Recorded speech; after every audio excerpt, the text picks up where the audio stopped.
Hello guys, मेरा नाम है सनी। आप फिर से जुड़ चुके हैं सनी का रिव्यू में। मैं मूवी स्टोरी लेकर रिव्यू लेकर आता हूं। तो गाइस, आप लोग कैसे हैं? उम्मीद करता हूं आप लोग गाइस सही होंगे। तो हम आज एक मूवी का रिव्यू करने वाले हैं जो कि दिनेश लाल यादव की बहुत बेहतरीन मूवी आने वाली है। अभी तक रिलीज़ नहीं हुई।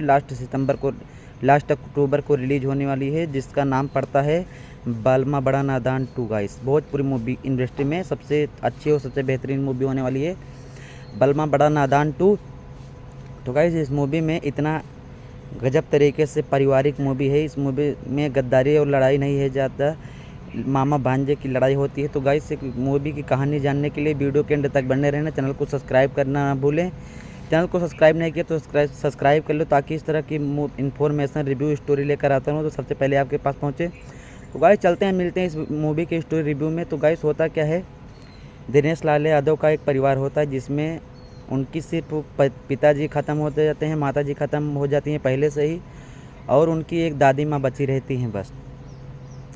तो दादी माँ बची रहती हैं, वही उनको पालने पोसते रहती हैं। उनके मामा जो होते हैं गाइस, उनके जो मामा होते हैं वो सोचते हैं कि इस दिनेश लाल यादव की ज़मीन हड़प लूँ, किसी तरह से इनको छीन लूँ, उसके बाद इनको पागल करके मरवा दूँ।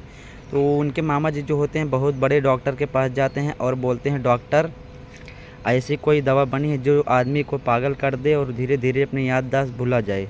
तो डॉक्टर बोलते हैं, हाँ बेफिक्र रहो, इस बीमारी का मेरे पास इलाज है जो आदमी को पागल कर दे। तो उस दवा को बचपन से ही दिनेश लाल यादव को खिलाते रहते हैं, ताकि दिनेश लाल यादव अपने दिमाग से भ्रमित होकर, दिमाग ख़राब करके, याददाश्त खोकर पूरी जायदाद ज़मीन दिनेश लाल यादव की वो हड़प लें और इसको पागल बना दें। तो यह सब इनके दादी माता को नहीं पता रहता है। दादी माता सोचती है कोई बीमारी चल रही है मेरे बेटे को, इसीलिए सब लोग दवा खिला रहे हैं। लेकिन बाद में पता चलता है गाइस, वीडियो के एंड तक बने रहना, लास्ट तक सब स्टोरी बाय स्टोरी रिव्यू कर दूंगा गाइस। तो होता क्या है गाइस, दवा खिलाते रहे तो उनके दादी माँ की इच्छा क्या होती है, मेरे पोते के मतलब दिनेश लाल यादव की एक बार शादी हो जाए, मेरा पूरा जीवन धन्य हो जाएगा, मैं जाकर गंगा नहा लूँगी अगर मेरे पोते का शादी हो जाएगा तो पोते के शादी के इंतज़ार में बैठे लेकिन निरहू बोलता है मैं नहीं करूँगा, नहीं करूँगा। बहुत दिनों के बाद मिल ही जाता है। तो उसमें गाइस जो हीरोइन रहती है वो भी बहुत बेहतरीन अंदाज का अपना एक्टिंग किया है गाइस। वह पहले हीरोइन जो होती है वह पहले दूसरे लड़के से प्यार करती थी दिनेश लाल यादव की जगह पर। उनसे शादी नहीं होती है किसी तरह से दहेज के चक्कर में, तो वो शादी टूट जाती है जिससे प्यार करती रहती है। और दिनेश लाल यादव कि जब लड़की के घर वाले देखने आते हैं तो वह थोड़ा पागल समझते हैं, लेकिन अपनी बेटी का ब्याह कर देते हैं निरहू दिनेश लाल यादव। तो उनकी दादी माँ भी बहुत खुश हो जाती है, चलो कम से कम मेरे बेटे दिनेश लाल यादव का शादी तो मैं जीते जी देख लूँगी। तो शादी होने लगती है तो उनके दिमाग में ऐसा दवाई खिलाए रहते हैं गैस उनको पागल करने के लिए कि अपनी बीबी की मांग के सिंदूर की जगह पर वो जहां औरतें बैठी रहती हैं उन सब के मांग में ढीलने भागते हैं, इधर उधर दूसरे के माँ के मांग में भरने लगते हैं और दूसरे लड़की के मांग भरने लगते हैं। तो गाइस, तो आप लोग कैसे हो मांग में भरने लगते हैं गाइस। उसके बाद किसी तरह से शादी हो जाती है। तो जब हीरोइन जाती है सुहाग रात के दिन तो वह बोलता है ये सुहाग रात कैसे मनाई जाती है। लड़की सोचती है, हे भगवान, आपने मुझको किस अंधेर दुनिया में भेज दिया, इससे अच्छा तो मैं मर गई होती, इस इतना पागल आदमी से मेरी शादी करवा दिया। लेकिन जो दिनेश लाल यादव का मामा जी होता है उनको दवाई खिलाना तब भी नहीं छोड़ता है, ताकि एकदम से पागल हो जाएं। और उनकी बीबी मतलब दिनेश लाल यादव की शादी भी बहुत बार तोड़ने की कोशिश करते हैं उनके मामा जी, बहुत बार तोड़ते हैं, लेकिन किसी न किसी तरह से हो ही जाती है।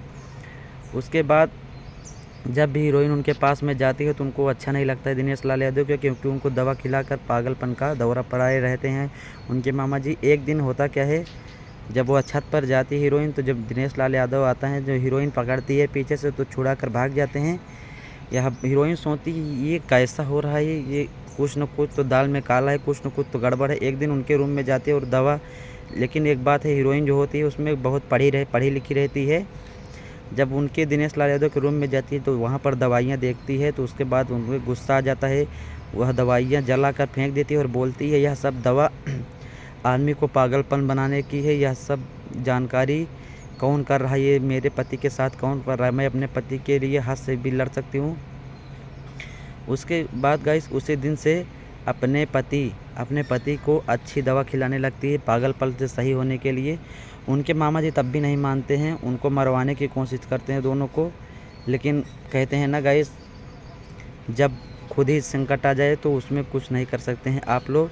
तो बाद में लड़ाई होने लगती है। तो जब निरहू लाल यादव ठीक हो जाते हैं तो उनके मामा को बहुत जलन होती है, बाद में लड़ाई करने लगते हैं। निरहू लाल यादव, दिनेश लाल यादव, उनको भी बहुत मारते हैं अपने मामा जी को। और बाद में जब उनकी पत्नी आती है तो वह सही हो जाते हैं और बोलते हैं, मेरी पत्नी मुझको इतना प्यार। और किस लिए पागलपन की दवाई खा रहे थे दिनेश लाल यादव? क्योंकि वो अनपढ़ थे, उनको मालूम नहीं था यह दवा किस काम में आती है, यह दवा यूज कैसे करती है, यह काम कैसे करती है। तो यही कहानी थी गाइस मूवी में। हीरोइन बाल की अच्छी थी। बाकी ये इस मूवी के एंड होता है, कहानी का रिव्यू, स्टोरी का रिव्यू एंड होता है। इस मूवी की स्टोरी रिव्यू यही थी गाइस। अगर हमारी वीडियो अच्छी लगती हो आप लोग को, तो चैनल को सब्सक्राइब करके बेल आइकन को ऑन कर दो, ताकि फिर से इस तरह का मूवी रिव्यू आता रहे तो सबसे पहले आप तक पहुँचे। तब तक के लिए बाय बाय गाइस, सब्सक्राइब मी।